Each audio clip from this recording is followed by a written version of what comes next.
Eh bien voilà les amis, vous nous rejoignez ici même autour de cette table ronde. Alors on ne la calcule même plus, on calcule même plus combien, ça doit faire la 5e ou la 6e. J'ai encore des nouveaux invités, sauf Nicolas. Nicolas, tu étais déjà sur une précédente table ronde toi pour ta part. On va parler, on va parler des jeunes agriculteurs pour le coup, enfin on sera avec les jeunes agriculteurs.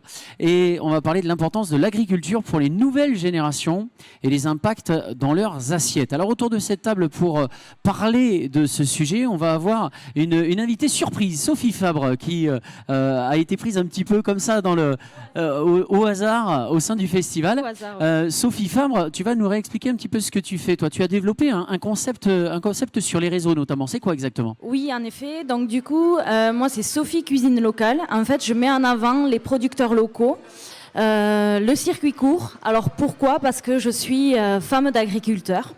Et donc voilà, je sais tout le savoir-faire qu'il y a derrière chaque produit et je voulais justement les mettre en avant sur les réseaux sociaux pour parler aussi aux jeunes générations qui sont tous voilà, sur les réseaux. Oui, c'est très intéressant. Parmi les jeunes générations, on a Christopher, qui fait partie des jeunes générations. Christopher Régis, hein, c'est bien ça. Toi, tu fais partie des jeunes agriculteurs. Oui, voilà, donc je suis Christopher Régis, président des jeunes agriculteurs du Tarn. Voilà. Parfait. Donc moi j'ai une exploitation sur le sud du département, sur 130 hectares, donc sur Pulouran. Et donc je cultive des céréales et de la semence. Voilà.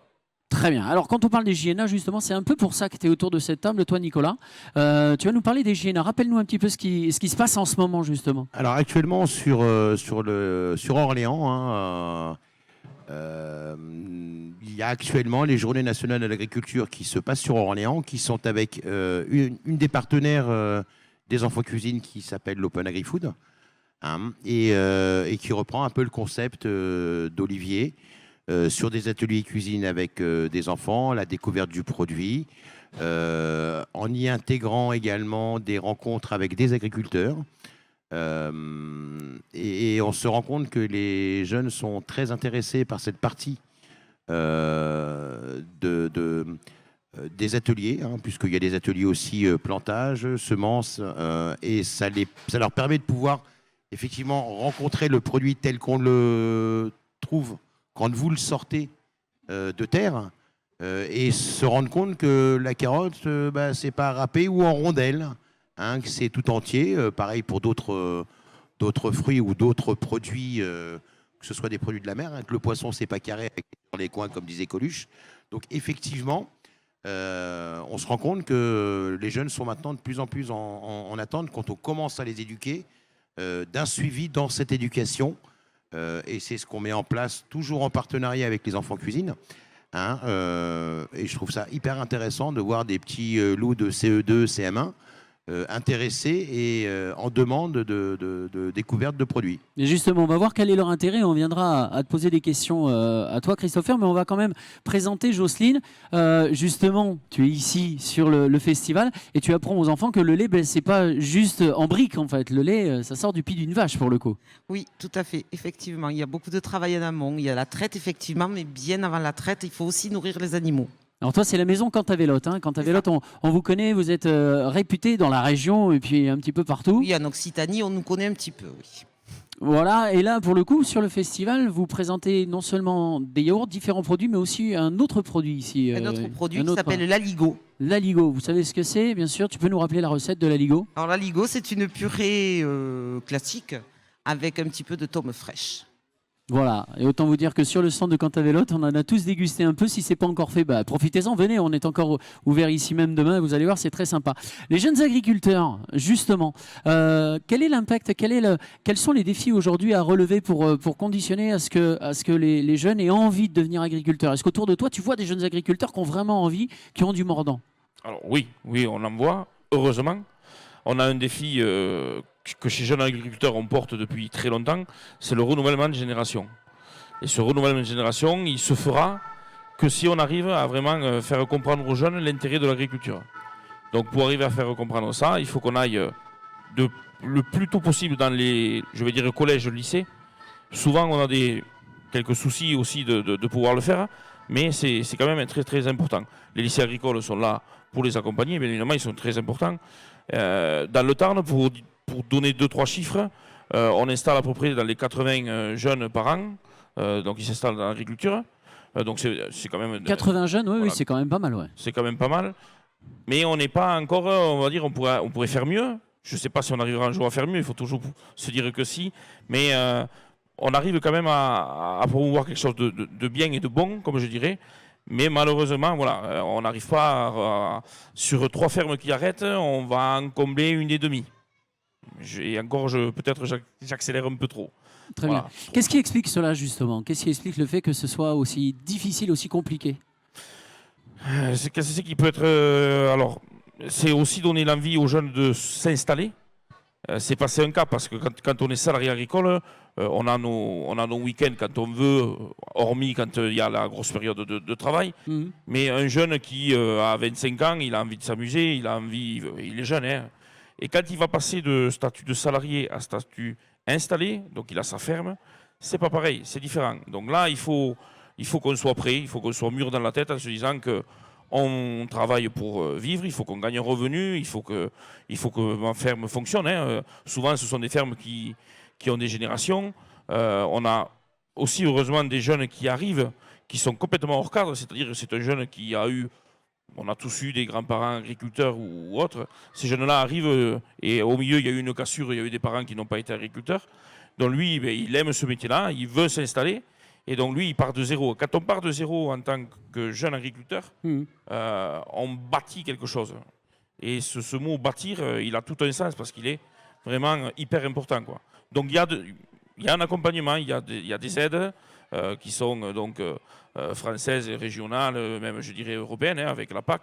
Mais il faut que tout ça se mette en route et il faut que les jeunes le comprennent. Voilà, Oui, simplement. et puis on parle d'un métier de passion et d'enthousiasme, bien sûr. Je pense que Sophie, tu peux réagir là-dessus.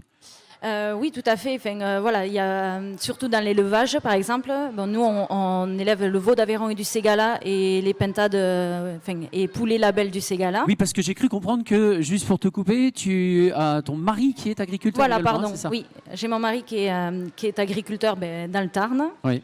Et donc, du coup, oui, c'est un métier passion. Il n'y a pas forcément les week-ends. Voilà, c'est l'élevage, c'est matin et soir. Les veaux doivent aller voilà, sous la mer. Voilà.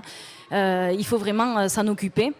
Et bon, bien sûr, il y a le service de remplacement, ça existe. Mais il faut aussi savoir faire confiance aussi, de laisser sa ferme. Et c'est vrai que quand on est pensionné, moi je vois mon mari, il compte pas les heures. Là, c'est le foin, il est... au taquet, voilà, il faut vraiment. Et oui, toi, Jocelyne, qu'est-ce que tu peux dire par rapport à ça, ce métier que tu Ce exerces? métier n'est pas simplement un métier, c'est une vocation. On ne devient pas agriculteur par hasard.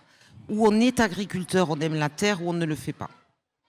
Ouais, très bien. Et quand on voit l'enthousiasme avec lequel vous êtes là sur le salon, c'est vrai que c'est fou. Enfin, sur ce festival, vous présentez vos produits avec tellement d'amour, quoi. En même temps, le public qui vient nous voir, ils sont tellement mignons, c'est tellement facile. Ouais. Puis l'échange il y est, donc c'est là que c'est intéressant. Il y a combien de variétés de yaourts? Alors aujourd'hui, on en a 11. 11. Il y a un 12e qui peut-être va arriver pour demain à la dégustation. D'accord. Ça sera quel parfum? Ce sera sur lit de pruneau, avec un pruneau lotois. Ah, en plus de ça. Donc c'est vraiment des produits locaux, hein. Tu vois, Sophie, regarde, t'es en train de faire tes courses en même temps. Je les connais. Ah bah voilà. Et dès la rentrée de septembre, on aura 3 crèmes dessert. Voilà. Très bien. Toi, Nicolas? Alors nous, on est en train d'organiser sur la région Centre-Val de Loire, avec la préfecture de région, on a essayé de penser à quelque chose pour essayer de rassembler les jeunes demandeurs d'emploi et les agriculteurs. Et on organise, à partir de septembre, on va organiser au château de Chambord des échanges entre agriculteurs et demandeurs d'emploi, mais pas autour de table, autour d'ateliers cuisine. Parce qu'on s'est dit, ça serait une bonne chose de voir si le travailler ensemble match avec l'agriculteur, hein, et le demandeur d'emploi.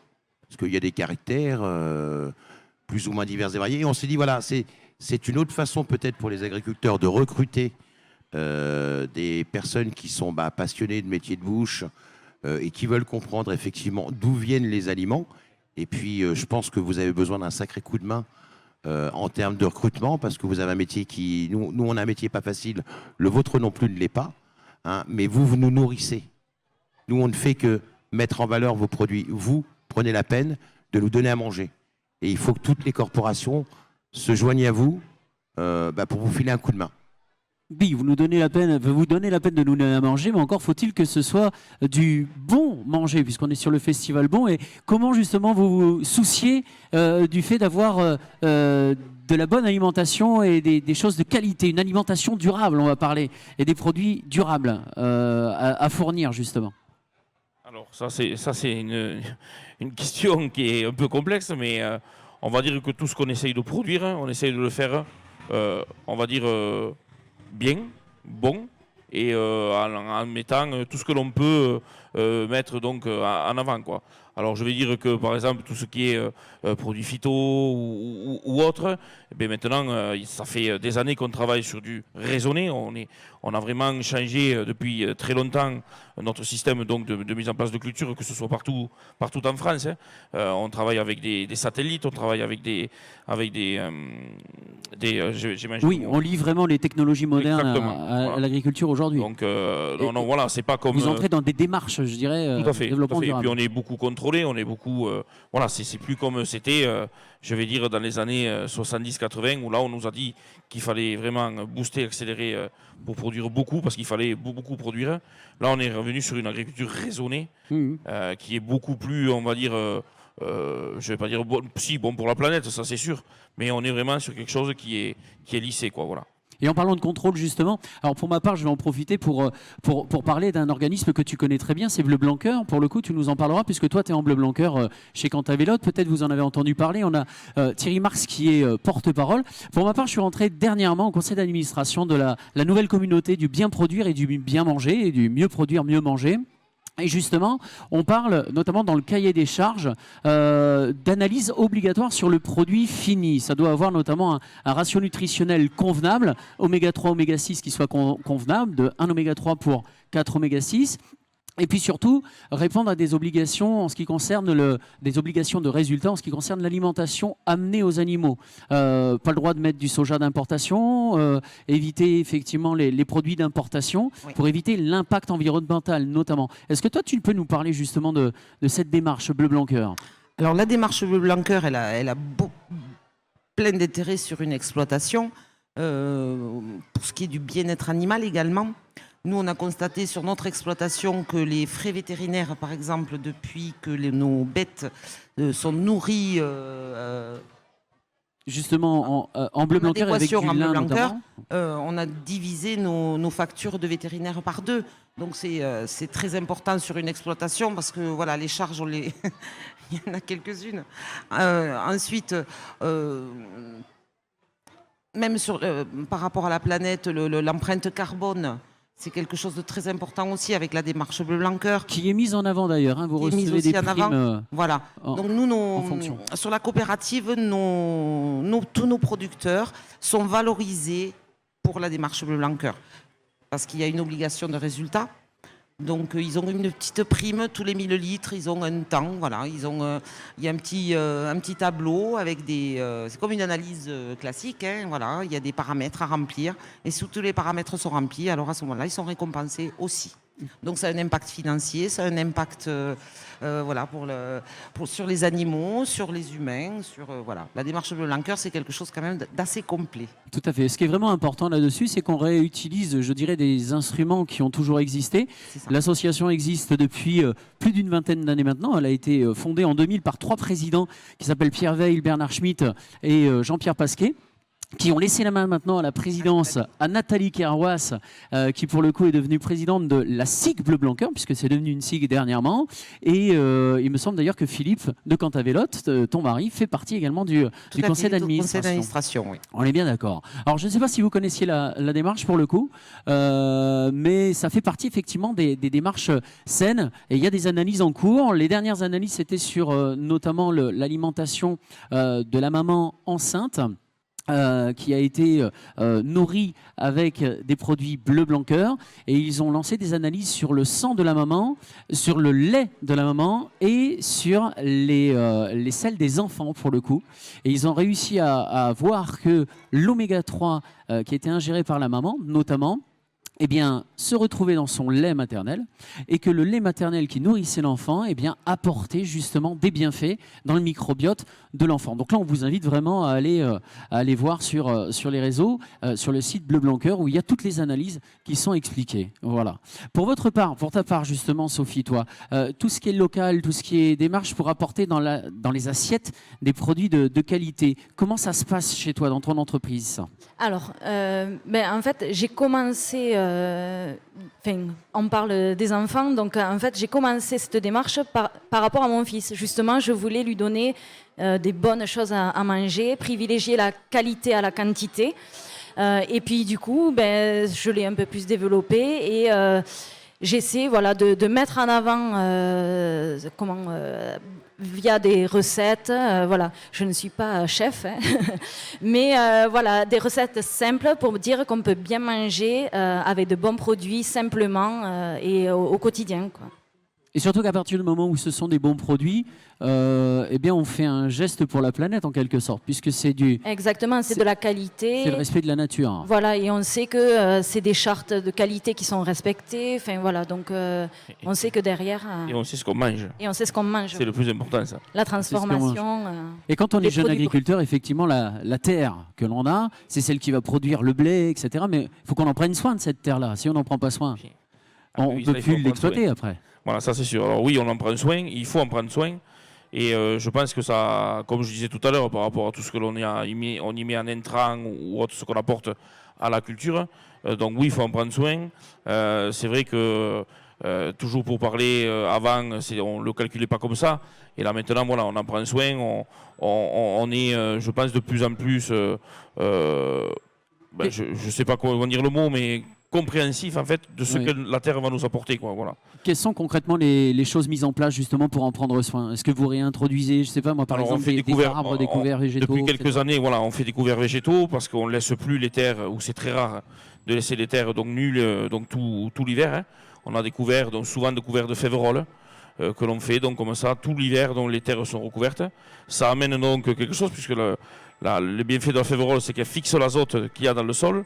Donc en fait, lorsqu'on détruit derrière donc la féverole, en fait l'azote est fixé et dès qu'on met une nouvelle culture derrière, et bien la culture qui arrive, qui va se développer au niveau donc, de la graine et des racines, va de suite donc récupérer cet azote fixé. Et puis là, on n'a pas besoin d'azote chimique et de produits chimiques. On en aura besoin pour plus tard parce qu'elle va prendre déjà celle qu'elle a déjà présente dans le sol. Bien sûr. Mais c'est un moins que l'on amène déjà, voilà. Donc c'est quelque chose de bénéfique. Et puis on a moins d'érosion, hein, mais évidemment, il ne faut pas l'oublier. Sur le département du Tarn, on est sur un département qui est vraiment vallonné. On n'est pas dans les grandes bosses du nord de la France. Donc voilà, et puis c'est quelque chose quand même d'important à comprendre, quoi. Quels sont les retours sur les aspects gustatifs de tes produits, toi, chez Cantavelotte? Quels sont les retours essentiels et principaux? Alors tous nos produits, notamment les yaourts, sont faits au lait entier. Donc il y a ce petit côté crémeux qui ressort et qui souvent ravit les papilles. Oui. Quand on est cuisinier, Nicolas, quel est l'intérêt justement de cuisiner des produits de qualité, comme par exemple Cantavelotte ou d'autres? Alors nous on a utilisé beaucoup tes yaourts. Ce qu'on a fait ce matin, des smoothies. Et puis on s'est rendu compte que plus on faisait de smoothies, plus on nous en demandait. Parce que l'apport fruits, l'apport produits laitiers. Et puis quand vous avez des fruits de qualité, que vous avez des produits laitiers de qualité, ça se ressent. C'est-à-dire qu'on avait un smoothie qui était onctueux, qui était lisse, mais vraiment très, très agréable. Et les enfants nous en demandaient une fois, 2 fois. Bon, on arrêtait quand même un petit peu pour que tout le monde puisse en avoir.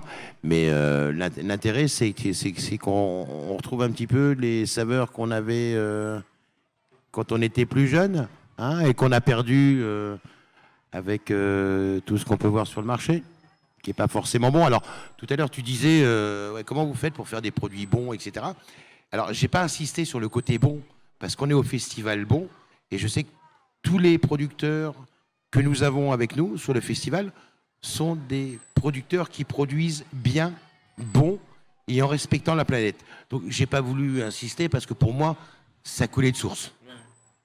Bon, de toute façon, pour faire bon, le principe, c'est avant tout de respecter le cheminement logique de la nature, en quelque sorte, et respecter jusqu'au sol Pour revenir à Bleu Blanc Cœur, justement, il faut savoir qu'il s'entoure notamment de gens comme Alain Canet, qui sont des gens qui s'intéressent aux arbres, notamment rapportés dans les pâtures, ou même encore des Marc-André Sellos qui s'intéressent au microbiote des sols et qui se rendent compte, bien sûr, que pour qu'un animal soit en bonne santé et donc que ça a un impact sur l'être humain, eh bien, il faut aussi se soucier avant tout de la planète et du sol.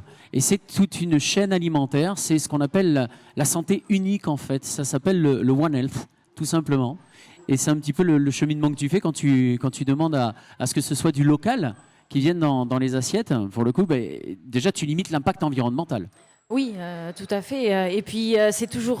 bon, il faut des fois avoir le temps d'aller voir les producteurs, mais on les retrouve sur les marchés, ces producteurs. Donc, voilà, il faut prendre juste le temps d'aller avec ses enfants ou autres, prendre la petite poussette de marché, aller au marché pour les rencontrer et puis parler du produit aussi.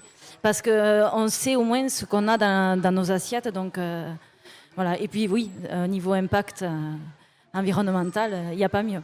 Bon, mis à part sur le festival, mais comment faites-vous au quotidien pour transmettre les messages justement auprès des enfants, les messages de développement durable, de respect, de la bonne alimentation, etc. Est-ce que vous avez des actions qui se règlent et qui se font de manière régulière? Alors, nous, ce qu'on fait avec les enfants, chez Jeunes Agriculteurs dans le Tarn, on a fabriqué un food truck. D'accord. Nous avons un food truck qui a été donc monté depuis 2 ans. C'est un food truck qui fait de l'animation, qui donc peut se déplacer dans les écoles. Voilà, donc il s'appelle Tarnis Truck. Donc il fait vraiment de la cuisine. Donc le principe, c'est de faire de la cuisine dans les écoles, c'est ça? Exactement, voilà. Donc il y a la possibilité de le faire. Donc on amène le food truck, on peut l'amener dans un collège, dans un lycée ou autre. Et donc on peut fabriquer avec des produits 100% tarnais à l'intérieur. Ce qu'on veut, quoi. Voilà, on peut arriver à faire des burgers, on peut arriver à faire de la blanquette, voilà. Donc on a une catégorie multiple de menus et voilà, et nos partenaires sont très fiers quand on le fait. Donc je me dis que ça ferait même que marcher pour les écoles, quoi. Et puis l'émerveillement, pardon, des enfants quand ils peuvent cuisiner ou autre, ça n'a pas de prix, quoi. Ça c'est clair.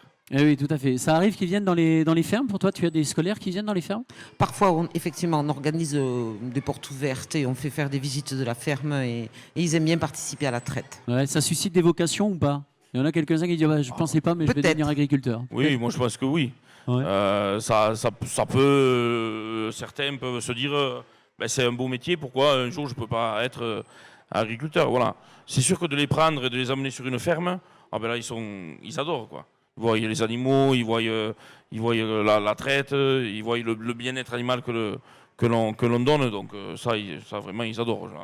Et puis le tour sur le tracteur, ça c'est oui, forcément. C'est la cerise sur le gâteau. Ah oui, puisque toi c'est pareil, ils viennent aussi au sein de la ferme. Moi c'est pas des scolaires qui viennent, mais c'est plus des vacanciers. Voilà, parce qu'on a un gîte sur la ferme. Voilà, et les vacanciers sont là dès 6h du matin, ils sont vraiment au taquet et les petits adorent. Donc on leur explique une fois et après ils nous aident. Quels seraient, à votre avis, les politiques et les actions nécessaires pour justement pérenniser tout ça, pour soutenir l'agriculture responsable aujourd'hui? Puisqu'il y a déjà pas mal de choses qui sont mises en place, mais est-ce que vous trouvez qu'il faudrait mettre encore le point sur quelque chose en particulier, quelque chose d'important? On va dire que l'agriculture de demain elle se construit aujourd'hui. Ça, c'est le mot chez nous, jeunes agriculteurs, ça on le sait. On y travaille depuis très longtemps, on y travaillera je pense encore. On ne pourra pas changer tout comme ça du jour au lendemain pour plein de choses. Mais il faut qu'on apprenne à continuer à travailler. Il faut que l'on nous donne aussi l'importance de comprendre quand on veut, quand nous on dit qu'il y a des choses qui sont réalisables, mais il nous faut du temps. Et il faut que nos politiques et même le monde en général, je parle donc de l'être humain, quoi, le comprennent. On ne peut pas fermer un rideau et demain on fait autre chose. Non, c'est pas possible. Dans l'agriculture, ça ne marchera jamais. Voilà. Donc ça, il faut qu'on le comprenne. Nous, déjà, premièrement, on le comprend. Ça fait très longtemps qu'on a compris. Mais maintenant, il faut qu'on ait du temps. Et il faut, pour avoir ce temps-là, il faut que l'on nous donne des choses sur le temps. tout simplement. Tout à fait, qu'on nous autorise petit à petit à réintégrer tout simplement des choses toutes bêtes. Ici même autour de cette table, on le voit, on fait tous des métiers différents. Oui. Et pour autant, on a un sujet commun, c'est le bien manger dans nos assiettes à tous. Parce que je veux dire, que ce soit l'assiette de nos enfants dans les cantines ou que ce soit les assiettes des personnes âgées qui sont dans les EHPAD ou dans des endroits où... pour certains, ils n'ont que ça comme plaisir, pour certains d'entre eux, d'avoir un bon repas dans leur assiette. Et puis, ça peut les aider également à aller mieux. Nicolas, tu veux rajouter quelque chose ? Effectivement, il y a ce côté bien manger, mais il y a aussi, je pense, la passion de chacun pour son métier. Je pense que ce soit un agriculteur ou que ce soit un cuisinier, on a tous envie que ce que l'on fait. Je pense que vous avez envie que vos produits donnent du plaisir. Nous, on a envie que notre cuisine donne du plaisir. Et ça nous fait plaisir. On prend du plaisir à donner du plaisir aux autres.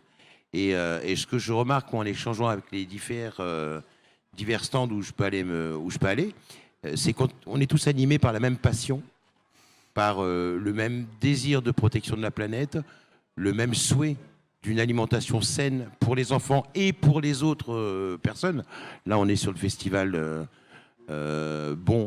dédié aux enfants, mais on est tous animés par la passion de notre métier. Et c'est quelque chose qui est superbe de pouvoir échanger avec des professionnels tels qu'eux, parce qu'on en apprend beaucoup. Et voilà, on est en soif d'apprentissage et on apprend de toute façon toute notre vie, ça c'est sûr. Est-ce que vous voulez rajouter quelque chose juste avant de clôturer cette table ronde ? Beaucoup de choses ont été dites. Beaucoup de choses ont été dites. Après, voilà, c'est vraiment l'alimentation, c'est un moment de partage. Et partage en amont, où on va les producteurs, mais puis partage aussi autour de l'assiette. Ça permet, voilà. Mais c'est important. Oui. Important ce que tu dis, effectivement, parce que vous vous en doutez bien, sur un festival comme celui-ci, alors il y a les horaires d'ouverture et puis il y a les horaires de fermeture durant lesquels nous tous, on se retrouve autour des tables, bien sûr pour manger de bonnes choses, mais pour parler ensemble justement des problématiques et savoir comment on peut faire évoluer les choses. Et ici même, on est en plein cœur d'Albi. On l'a vu sur les précédentes tables rondes, c'est incroyable parce qu'il y a comme des visionnaires, je dirais, dans la ville d'Albi. Ils ont même été jusqu'à développer leur propre potager autour d'Albi, apporter la plupart des produits dans les cantines qui sont issus de l'agriculture locale. On mange des produits de qualité, encore une fois. Donc là, c'est vraiment tout un aspect important. Il faudrait copier, je dirais, tout simplement. Oui, il faudrait le copier. Après, les chambres d'agriculture travaillent énormément sur ça aussi. Tout à fait. Donc, c'est vrai que grâce aux chambres d'agriculture, on arrive aussi à développer des choses. Ce week-end, il y a l'ouverture des fermes donc, dans le Tarn. Donc, pour ceux qui voudront aller visiter des fermes, voilà. Donc, il y a tout ce qu'il faut pour tout bien réaliser. Et le dernier mot que je voulais dire, moi, c'est que les enfants sont moteurs. Les enfants, s'ils vont quelque part et quelque chose qui leur plaît, vous pouvez être sûr que le soir, quand ils sont avec leurs parents, ils vont tout leur dire. Ils vont leur dire on a été là, on a vu ça. Et ça, c'est quelque chose d'important. Tout passe par l'enfant. Et il faut vraiment s'en servir. Et chez Jeunes Agriculteurs, on sait que là-dessus, il n'y a pas mieux. Voilà. Pour encore mieux manger demain, écoutons nos enfants, tout simplement. Ils auront la solution, très certainement. Merci beaucoup à toutes et à tous. Merci. Merci. Au plaisir de vous retrouver sur une future table ronde. À très bientôt. Mangez bien, mangez bon.